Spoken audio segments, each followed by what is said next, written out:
The inspiration behind Fablehouse.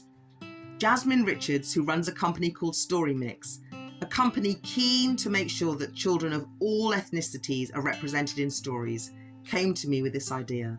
She knew she wanted to talk about 4 children who meet a black knight.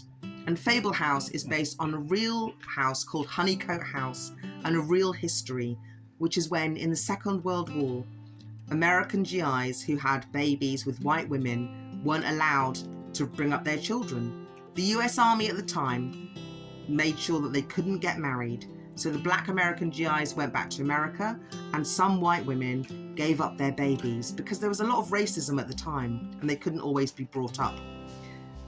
Over 1,000 babies were sent to orphanages around the country, and Fablehouse tells the story of some of those Britain's brown babies. In Fablehouse, the main characters, Heather, Arlene, Nat and Lloyd, all discover that they've got magic powers. The thing that was really interesting to me about this is what happens if your own natural qualities could develop and be enhanced and then become magical. So I didn't want children just to be given the ability to fly or turn invisible, but the idea is that Heather, who's passionate and fiery and feels, very strongly about injustice, she's got a lot of integrity.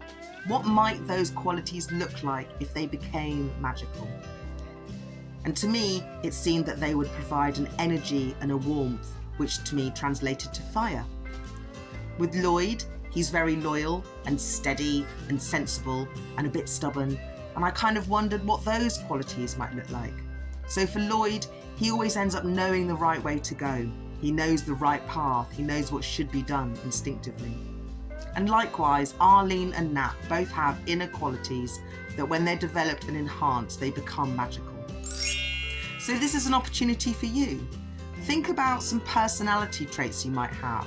If you're shy, what might that look like if that shyness was enhanced and developed and became magical? For me, I'm really curious, which is very handy as a writer, and I also think I'm really empathetic.